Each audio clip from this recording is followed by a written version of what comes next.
Reservation को लेकर जम्मू कश्मीर में एक बड़ा इशू सामने आ गया है, जहां पे कैंडिडेट्स के द्वारा इस गवर्नमेंट के अगेंस्ट प्रोटेस्ट किए जा रहे हैं और जिसकी सपोर्ट में लेजिस्लेटिव असेंबली के मेंबर भी हैं और मेंबर ऑफ पार्लियामेंट भी हैं। सबसे पहले हम ये समझते हैं कि एक्चुअल में रिजर्वेशन का कोटा है कितना। देखिए, Indira Sahni versus union of India की एक जजमेंट थी, जिस जजमेंट में ये बताया गया था कि जिस 50% जो सीट्स हैं वो रिजर्व रहेंगी एंड 50% जो सीट्स हैं वो ओपन रहेंगी। 50% जो रिजर्व सीट थी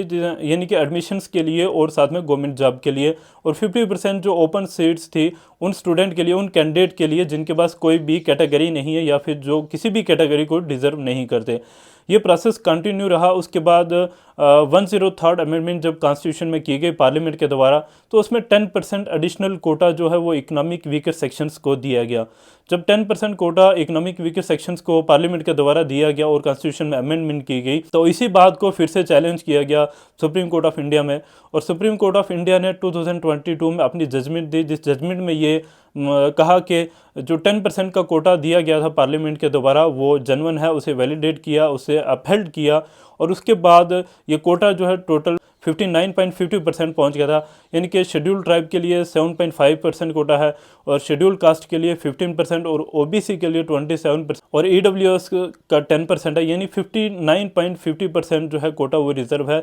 कॉन्स्टिट्यूशन पार्लियामेंट को एम्पावर करता है कि वो किसी भी क्लास को, कम्युनिटी को या फिर किसी भी ग्रुप को शेड्यूल ट्राइब का स्टेटस में इंक्लूड भी कर सकती है और एक्सक्लूड भी कर सकती है। ऐसा ही कुछ हुआ जब जम्मू कश्मीर में असेंबली इलेक्शन होने वाले थे, तो कुछ ही वक्त पहले सेंट्रल गवर्नमेंट के द्वारा पहाड़ी कम्युनिटी, जिनकी लंबे अरसे से ये डिमांड थी कि हमें भी शेड्यूल ट्राइब का स्टेटस मिलना चाहिए, और सेंट्रल गवर्नमेंट ने पहाड़ी कम्युनिटी को भी शेड्यूल ट्राइब का स्टेटस दिया। उसके बाद इलेक्शंस हुए। इलेक्शन होने के बाद अनफॉर्चुनेटली जम्मू कश्मीर में बीजेपी की गवर्नमेंट नहीं बनी, और अब जब अलायंस की गवर्नमेंट बनी तो जम्मू कश्मीर के जो ओपन कैटेगरी के जो स्टूडेंट थे उनके द्वारा इस गवर्नमेंट के अगेंस्ट प्रोटेस्ट किया जा रहा है। प्रोटेस्ट किसी कम्युनिटी या फिर किसी